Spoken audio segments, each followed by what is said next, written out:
Hey guys, this is Tyler here. It is a beautiful day in June, and I want to just explain why it's advantageous to look at other European countries outside of the EU if you're moving to Europe. Okay, many of you guys may know that I have been living in Europe now for about a year and a half. I've lived in both Russia and Estonia. There's a lot of similarities and a lot of differences between these two countries that are very close to each other. They actually share a border.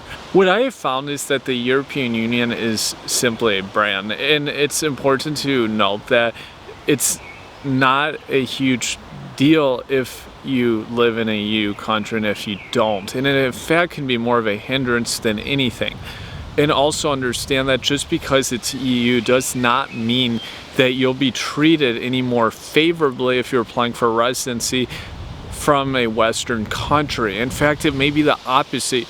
You may actually see countries such as Russia, Belarus, or Serbia that actually give more preference to you as a Westerner, contrary to what our media tells us. There's a lot of misunderstanding here. The non-EU countries in Europe are also doing a lot of projects. They're growing, their infrastructure is developing, and also understand the present value or present growth of a country and the future growth of a country. Look for opportunities before they happen, because if we look at countries like Russia and definitely Belarus, there's a lot of emergence happening in these kind of countries. It's very interesting because Belarus right now is basically in the same state that Tallinn, Estonia was like 15 years ago. This would actually be the time to get into a country like Belarus if you're an investor or wanted to buy properties or open business. There's definitely a lot of opportunities. What's interesting is when a country is often completely developed, this is actually probably too late. And this is kind of my indicator I tell people, is that if the country looks like in a very neat and organized state, it's probably too late. The country should still have kind of a gritty look to it externally. If it doesn't, you're probably too late into the game and you're going to be way overpaying for investments or properties, or not really getting a great deal out of it. If you want to see these massive returns, often better off getting in early. That's why non-EU countries, I think, are definitely going to be more on the radar in the next 5 or 10 years, because people are realizing what's happened during this epidemic, and EU countries have also made it very difficult for non-EU residents to travel and to get around. Some of these countries have full bans so that non-European people cannot enter these countries, and that's also ironic because other countries, non-EU ones like Belarus or Serbia, are open. Most Western people can travel to these countries now. The borders are open.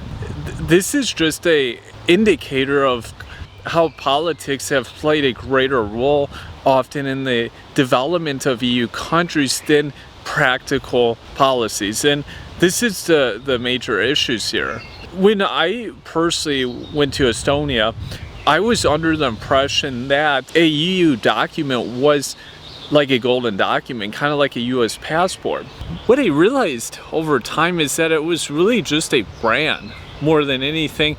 In fact, I started to think that some of the EU countries are not as trustworthy or dependable as people may think. That you may actually be better off focusing on a non-EU country if you look at how banking and other governance measures that are imposed by the US, they have to follow a lot of these policies, and they often will make it harder for a US person to bank or to do other business matters in these countries because they have these regulations to follow. Other countries like Russia and Belarus, as noted before, may not have these policies or may not be as strict. There's not often the same proliferation of Western people coming into these countries, so you're probably going to get a more personalized and better experience as a whole. On a personal note, I could foresee countries also starting to have bans on movement, even within EU countries, similar to what we saw during this past epidemic. And other countries, non-EU countries, are actually having more and more agreements with countries so people don't need visas and they can freely travel to these places. This is my take on the matter, and I look forward to your feedback. Thank you.